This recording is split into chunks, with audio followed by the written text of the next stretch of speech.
In Manhattan, there is a luxury hotel named the Kingsley. Located on its top floor is Celestial, a restaurant that offers a spectacular view of the city at night.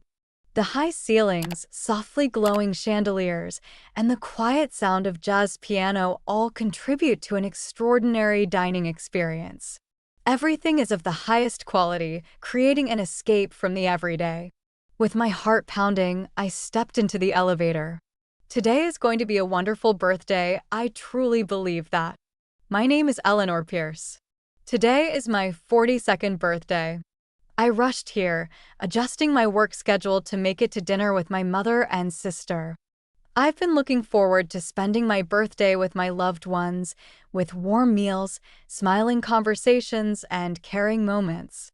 This was supposed to be the happiest occasion for me. However, as soon as I opened the restaurant door, the expectations filling my heart shattered with a crash.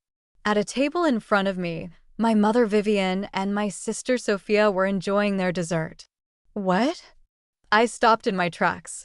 The table, covered with a white cloth, had used plates and wine glasses, indicating they had finished their meal. They were smiling and sipping espresso.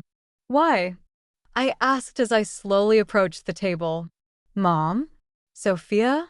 When I called out, they finally seemed to notice me. Oh, Eleanor, you finally made it. My mother placed her cup down gracefully. Her expression showed neither surprise nor awkwardness. It seemed completely natural. What do you mean? My voice was hoarse. We had a dinner plan, didn't we? Yes, we did. But I thought you were busy, so we started without you. I felt a tightness in my chest. You're kidding, right? It's not a joke, my mother spoke bluntly. You seemed so busy with work. We didn't want to burden you, so we enjoyed ourselves. But I told you I was coming. Yes, but we weren't sure if you could really make it, and we didn't want to waste the reservation at this nice restaurant. I was at a loss for words. You could have waited. At that, Sophia snorted. There was no need for us to wait. You didn't make it on time anyway. I was just a little late, okay? Okay, sorry. Since you're here, why not enjoy some dessert at least? Sophia spoke lightly while moving her dessert fork. I tried to sit down, but at that moment, Sophia swiftly extended her hand with the bill. Here you go, Eleanor. What a gift for you. It's your turn to pay. I was stunned. You're joking, right? I'm serious. Sophia laughed heartily. You're successful in your job, right? You can afford this. I was shocked. Wait a minute. Weren't you supposed to be celebrating my birthday? Why should I pay? Well, you're the one with the most money. It's not about the money. My voice grew louder. However, my mother just smiled elegantly, saying nothing. You're busy, and it's hard to make time for family, isn't it? She spoke quietly. Then at least shouldn't you entertain us on occasions like this? I was dumbfounded. I had worked so hard for my family, and yet, why did it come to this? Ever since I was young, I had excelled in my studies, graduated from law school with top grades, and never burdened my parents. After law school, I joined a prestigious firm, prioritized work over time with my family, climbed the ranks to become a partner, and continued to earn money. I even helped pay for Sophia's graduate school fees, thinking I was doing everything for my family. Yet to be treated this way by my own family, it seemed they never considered my feelings at all. I can't, I muttered softly. What? Sophia tilted her head. Enough. I can't do this anymore. At that moment, I stood up. Having a meal without me and then expecting me to pay? That's not a birthday gift. It's just an insult. My mother frowned. There's no need to say it like that. This day is important to me, yet neither of you considered my feelings at all. Sophia sighed. Fine, fine. If you're going to be this upset, I'll have Mom pay this time. It's not even about that. I grabbed my bag and turned on my heel. Where are you going? My mother called out to me. Home. There's no point in staying here anymore. Wait a minute. Sophia raised her voice in panic. Are you really that mad? It was just a little joke. This isn't even close to a joke." With those words, I left the restaurant. The cold night air blew through me. Shivering, I pulled out my smartphone and sent a message to my colleague, James. "Can we meet sooner? I need to see you now." I was desperately holding back tears as I hurried through the bustling New York night, enveloped by the cold wind. Despite the glamorous city lights and the smiles of people passing by, my heart remained frozen. My phone vibrated with a reply from James. "I'm here for you. Where are you?" The moment I saw his brief message, the tears I had been holding back overflowed. "I just left Celestial. I need to see you now." My fingers trembled as I desperately typed my reply. Red notifications appeared immediately, and the next moment, James called. "Eleanor?" Hearing his gentle voice, I could no longer hold back my tears. "James, what happened? Please, I need to see you right now. I'm on my way in the car. I'll be there in 10 minutes." James's words finally allowed me to breathe a little easier. He would understand my feelings. That alone made me feel like I could stand. As I walked to our meeting place, my tears gradually dried, but the pain spreading through my heart did not fade. After a while, a black Mercedes quietly pulled up in front of me. The driver's window rolled down, revealing James's concerned face. "Get in." I silently opened the passenger door and got in. As the door closed, James gently took my hand. "Are you okay?" "No, I'm not." As soon as I spoke, tears fell again. James didn't say anything. He just held my hand tighter. His warmth slowly seeped into me, calming me slightly. "Should we go to my office?" "No, let's go somewhere quiet." "Okay." Without asking anything further, James drove off. He took me to a small, quiet cafe located away from the touristy areas. The cafe had a calm atmosphere with warm lighting. As we sat in a corner seat, James took off his coat and looked at me. "What happened?" With his calm voice, I finally opened up. "I was betrayed by my family." Betrayed. I took a deep breath. It was supposed to be a family dinner for my birthday, but when I got to the restaurant, they had already finished their meal. Mom and Sophia were just having dessert. James listened quietly. When I asked why, they said, "We thought you were too busy," but when I arrived, they pushed the payment onto me. Sophia handed me the bill saying, "Here's your present. It's your turn to pay." As I spoke, my anger and sadness surged up again. "That's awful," James said quietly. "I can't believe they would do that to you on your birthday. If they really cared about you, they wouldn't do such a thing." I bit my lip. Just because they're family, it doesn't mean they can do anything, right? Do we have to forgive everything just because we're related? I looked at James. Just because they're family, it doesn't justify hurting someone else. They can't justify the pain you're going through. James's words made me realize something. He was really listening to my feelings more than anyone else. "Thank you." "For what?" "For really listening to me." James smiled gently. "Of course, Eleanor. You matter to me. You know that." His words warmed my heart from within. While sipping a warm latte, I finally began to feel at ease. "I don't think I'd feel any better if we go back to the office now. How about we stay somewhere else then?" James suggested. "What?" "We could go somewhere where you can forget all the unpleasantness of today." I hesitated for a moment, but I didn't want to be alone tonight. "Can we go to your place?" James looked surprised for a moment, then nodded. Of course, he smiled gently and took my hand again. "Let's go." As we left the cafe, the cold night air brushed against my cheeks. However, James's hand was warm, and I barely felt the chill. We got into his car and headed to his brownstone in Brooklyn Heights. When we arrived at James's home, the moment he opened the door, a comforting scent wafted through the air, a gentle woody aroma mixed with a hint of sweet vanilla that seemed to have been prepared just to soothe the soul. "Come in, Eleanor." He took my coat and gently ushered me in. The living room was lit with soft indirect lighting, the large sofa and the flickering fireplace creating a warm ambience. On the mantel, I noticed a photograph of James with an elderly couple, his parents. I assumed their faces beaming with pride. The image sent a pang through my heart. "It's comforting here," I said, trying to push away the sudden envy I felt. "I'm glad to hear you say that," James smiled.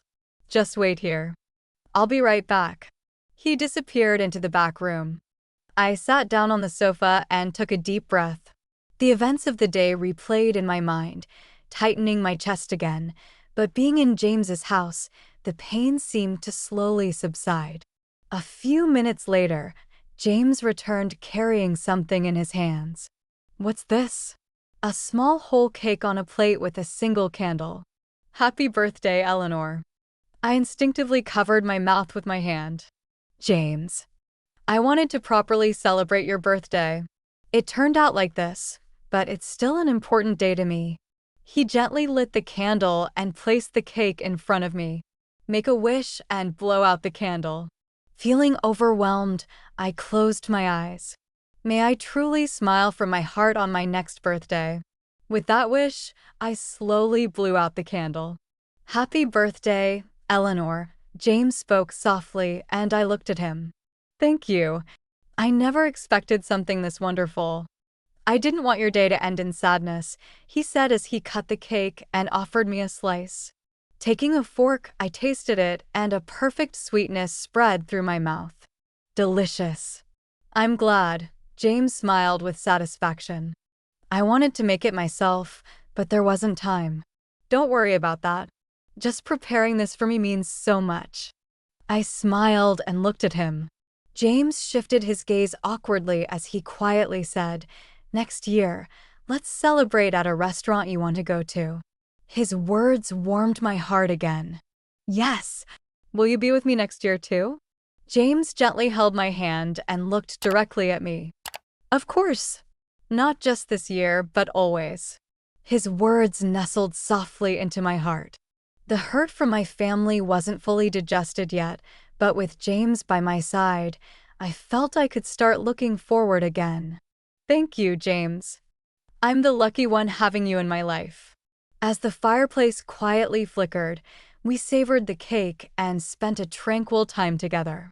My birthday finally turned into a special day in the end.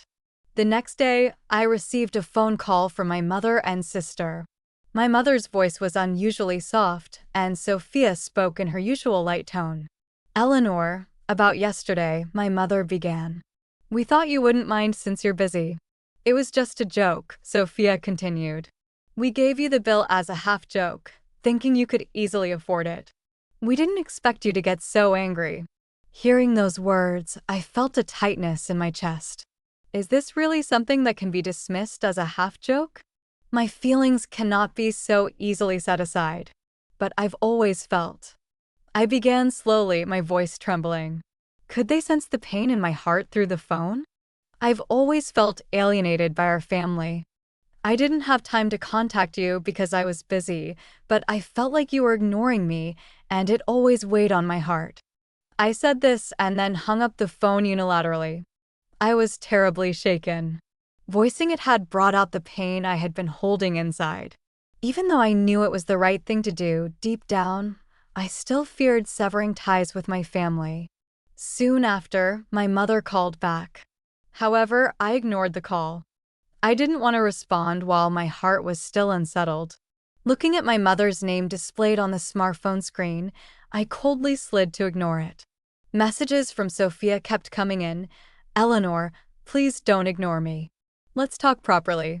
We didn't mean any harm by what we said." Reading those messages, my chest tightened again, and I couldn't respond. My heart was torn between expectations and disappointments towards my family. However, the incident on my birthday made me think it was time to reassess my relationship with them. The self-centered attitudes of my mother and sister, their long-standing indifference, and now their insulting behavior had accumulated to the point where I could no longer let emotions cloud my judgment. Then one day, while organizing some old files in my office, I found a sealed envelope labeled Pierce Family Trust. I didn't remember ever seeing it before. Inside were documents detailing a substantial trust fund my late father had established for me and Sophia to be managed by our stepfather, Gregory, until we each turned 45. What was strange was that I had never been informed about this trust, despite being 42 now.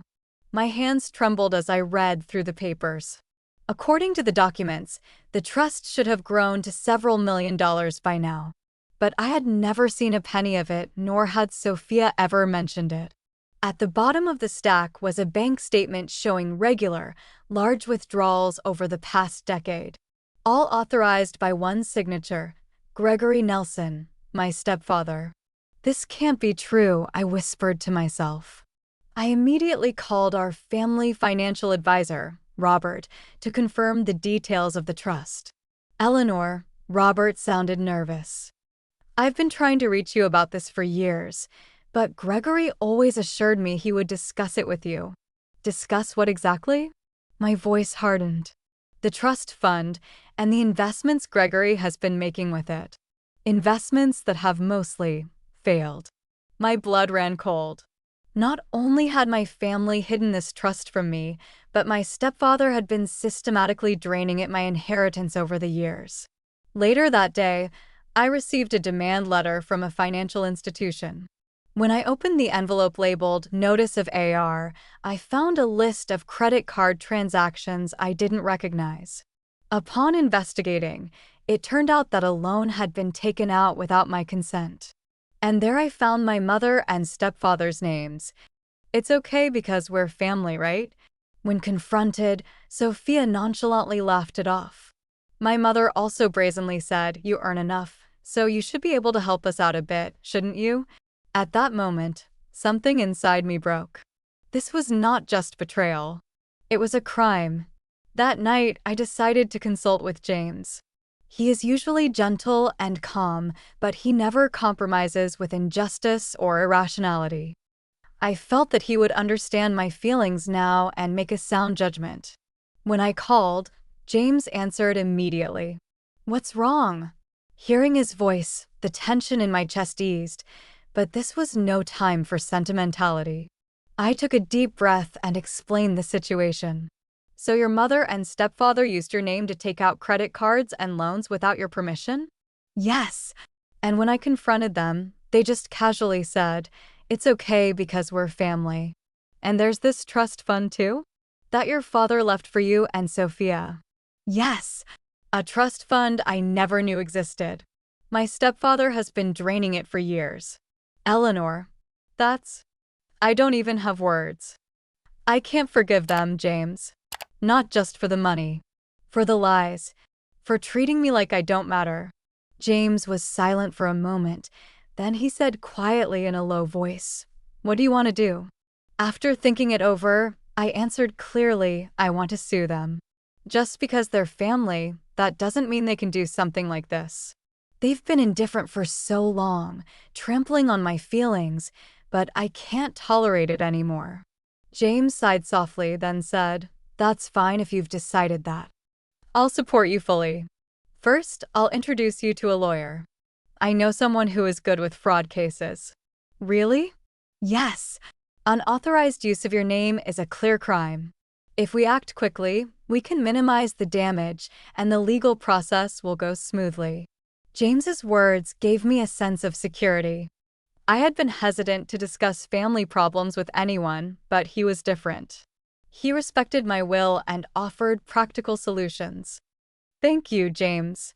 Really, no need for thanks. You're important to me. Let's go to the lawyer's office together tomorrow. If we're going to fight, we need to be well prepared."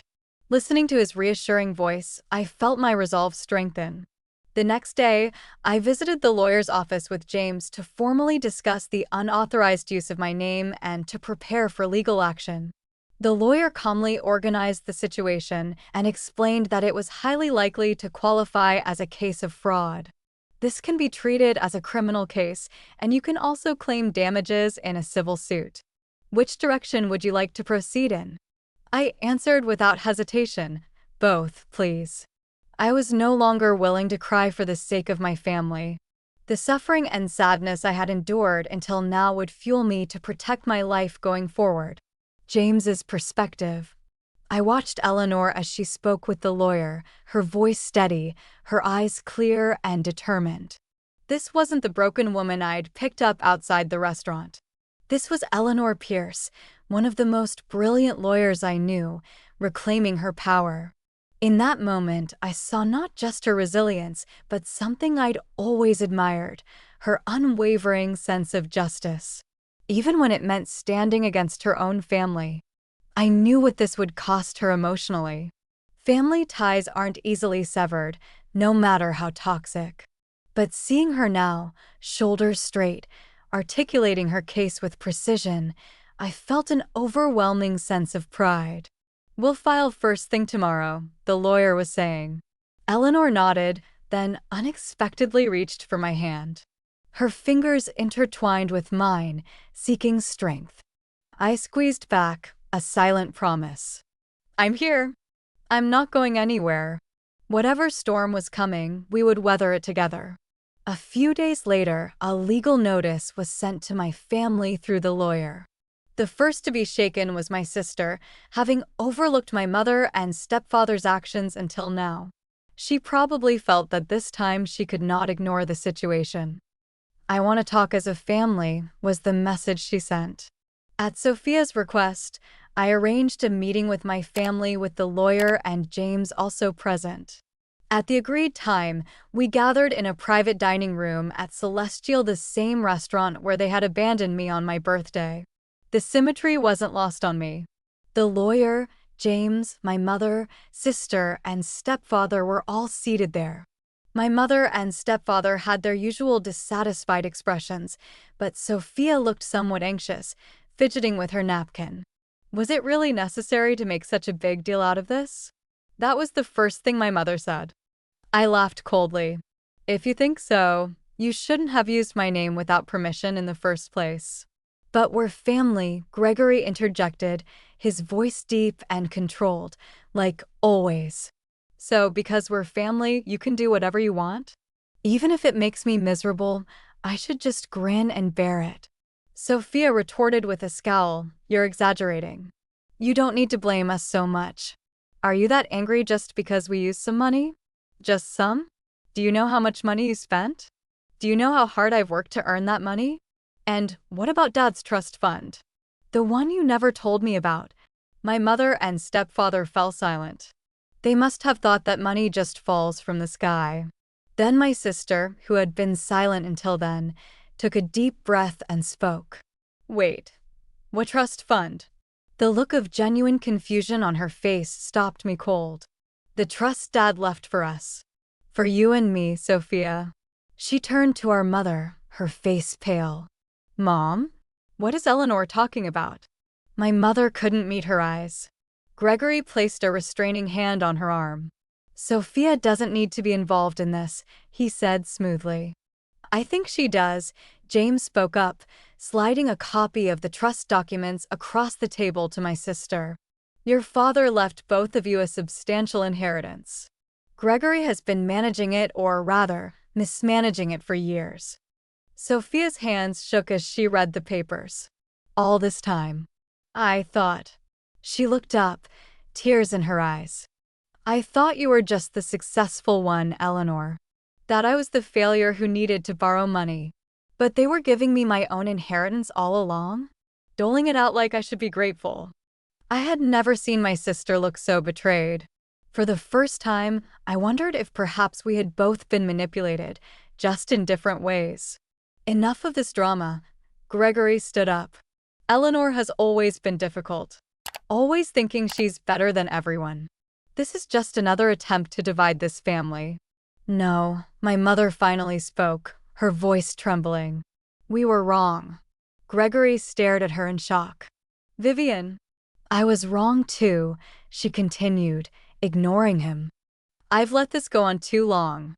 Eleanor was always seeking something from the family, and I also turned a blind eye. I'm truly sorry." I was taken aback by my mother's words. It was the first time she was trying to understand my feelings. Ever since you were little, no matter how hard you studied, nobody praised you. Even when you had good grades at school, I only cared about Sophia, and you always felt left out. Your father was gone, and Gregory. She glanced at my stepfather. Gregory seemed too busy with his schemes to pay attention to you. Mom, stop, Gregory warned. No matter how hard you tried, I made you feel like nobody saw you, and you were very lonely. My voice trembled. I wish you had noticed sooner. My mother had tears in her eyes. Sophia remained bowed and motionless. It's too late now. After this, I intend to distance myself from you all. My mother looked up. But we're family. Family or not, you trampled over my life, didn't you? My mother was left speechless. I will no longer be manipulated by you. James squeezed my hand. Whatever decision you make, I'm here for you. I smiled. Then the lawyer concluded, the legal proceedings have already begun. From now on, the matter will be decided in court. My mother hung her head, unable to say anything. Only Sophia nodded slightly. I'm truly sorry, she whispered. I said nothing and stood up, leaving behind the restaurant that had witnessed both my heartbreak and my liberation.